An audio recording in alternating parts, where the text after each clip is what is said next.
నా చిత్తము నేను నెరవేర్చుకున్నట్టుకు రాలేదు, నన్ను పంపిన వాని చిత్తము. అప్పుడు పంపినవాడు గొప్పోడు కదా, పంపబడ్డవాడు తక్కువ కదా, సహజంగా అనిపించింది కదా. రైట్. నా అంతటా నేనేమీ చేయటం లేదు, నన్ను పంపిన తండ్రి ఏ చెప్పాడో ఏం చూశానో అక్కడ అదే చేస్తున్నాను. తండ్రి ఏమి చేయుట కుమారుడు చూచును, కుమారుడు దానినే చెయ్యును. అవునా? అలాగే తండ్రి నీ చిత్తం అయితే ఈ గిన్నె నా యొద్ద నుండి తొలగించు, అయినను నా చిత్తము కాదు నీ చిత్తమే సిద్ధించుగాక. అవునా? తండ్రికి ప్రార్థన చేశాడు, తండ్రిని మహింపరిచాడు, తండ్రికి కృతజ్ఞతలు చెప్పాడు. అప్పుడు తండ్రి హైలో కనపడుతున్నాడు, కుమారుడు డౌన్లో కనపడు కదా. కుమారుడి మాటలను బట్టి, కుమారుడు తండ్రిని మహింపరచడం బట్టి మనం ఏమనుకుంటామంటే తండ్రి ఎక్కువ కుమారుడు తక్కువ అనుకుంటాం. కానీ విచిత్రమైన వచనాలు కొన్ని బైబిల్లో ఉన్నాయి. మనం చూపించాను, మళ్ళీ ఒకసారి గుర్తు చేస్తాను. ఇప్పుడు అసలు యేసుక్రీస్తు తండ్రి కంటే తక్కువ వాడా, తండ్రితో సమానుడా? అది మీకు ఫిలిప్పీ పత్రిక 2వ అధ్యాయము 5వ వచనంలో స్పష్టంగా ఉంది. చూడండి, క్రీస్తు యేసునకు కలిగిన ఈ మనస్సు మీరును కలిగి ఉండండి. ఫిలిప్పీ పత్రిక 2:5. క్రీస్తు యేసునకు కలిగిన ఈ మనస్సు మీరును కలిగి ఉండుడి.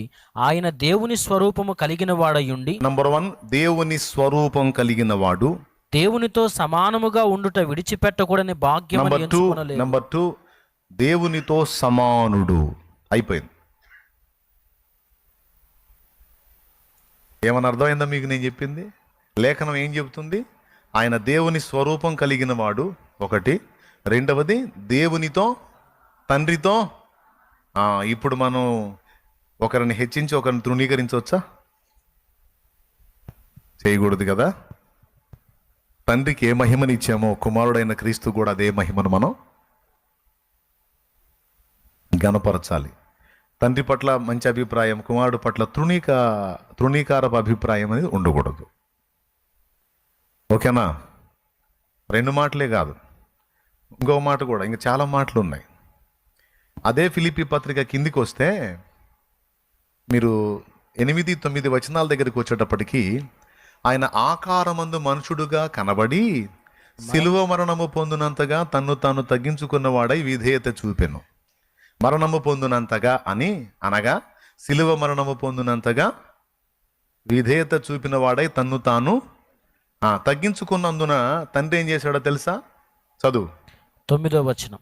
అందుచేతను పరలోకమందున్న వారిలో గాని, భూమి మీద ఉన్న వారిలో గాని, భూమి క్రింద ఉన్న వారిలో గాని, ప్రతి వాని మోకాలును యేసు నామమున వంగునట్లును. అద్దుగద్దుగద్దుగా ప్రతి వాని మోకాలు యేసు నామమున వంగునట్లు, ప్రతి వాని నాలుకయు తండ్రి అయిన దేవుని మహిమార్థమై యేసుక్రీస్తు ప్రభు అని ఒప్పుకొనున్నట్లును దేవుడు ఆయనను అధికముగా హెచ్చించి ప్రతి నామమునకు పైనామమును ఆయనకు అనుగ్రహించెను. దేవునికి స్తోత్రం కలుగును గాక.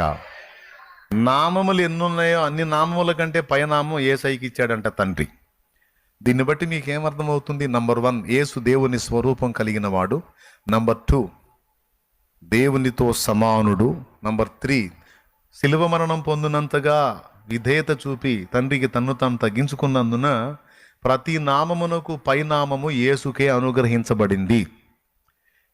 అర్థమైందా? యేసు నామంలోనే మనం వెళ్తాం. ఇప్పుడు అట్లా కాదులే తండ్రి నీ నామంలో వస్తానంటే, నా నామం ఎరా అది, నువ్వు అటు నుంచే రావాలంటాడు.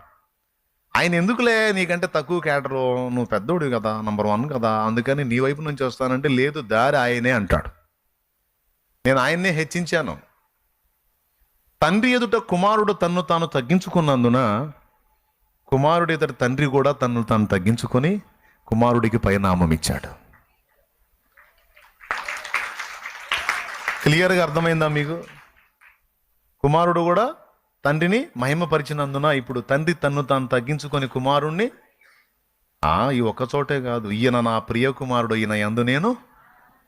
అలాగే రూపాంతరం పొందిన ఆ కొండ మీద పేతురుతో, అలాగే 3 అపోస్తలులతో తండ్రి ఏమన్నాడో తెలుసా? ఈయన నా ప్రియ కుమారుడు, ఈయన యందు నేను ఆనందించుచున్నాను, ఈయన మాట వినుడి. ఈ మాటలతో పాటు తండ్రి ఇంకా కుమారుణ్ణి ఎలా మహింపరిచాడో చూద్దామా? హెబ్రీ పత్రిక 1వ అధ్యాయం ఒక్కసారి చూసుకోండి. తండ్రి కుమారుణ్ణి దేవా అని పిలుస్తున్నాడు. తండ్రి కుమారుణ్ణి దేవా అని పిలుస్తున్నాడు. చూడండి ఒకసారి హెబ్రీ పత్రిక 1వ అధ్యాయము 7వ వచనం. తన దూతలను వాయువులుగాను తన సేవకులను అగ్ని జ్వాలలుగాను చేసుకునివాడు అని తన దూతలను గూర్చి చెప్పుచున్నాడు గాని తన కుమారుని గూర్చి అయితే, తన కుమారుని గూర్చి అయితే, దేవా దేవా నీ సింహాసనము నిరంతరము నిలుచున్నది, ఆ, నీ రాజదండము న్యాయార్థమైనది. తండ్రి ఎవరిని అంటున్నాడు? దేవా అని. కుమారుణ్ణి అంటున్నాడు ఏమని? దేవా. ఎవరు అంటున్నారు? తండ్రి. తండ్రి కుమారుని యేసయ్యని దేవా అంటున్నాడు. అంతేకాదు, కిందికి వస్తే ప్రభువా అని కూడా అంటాడు.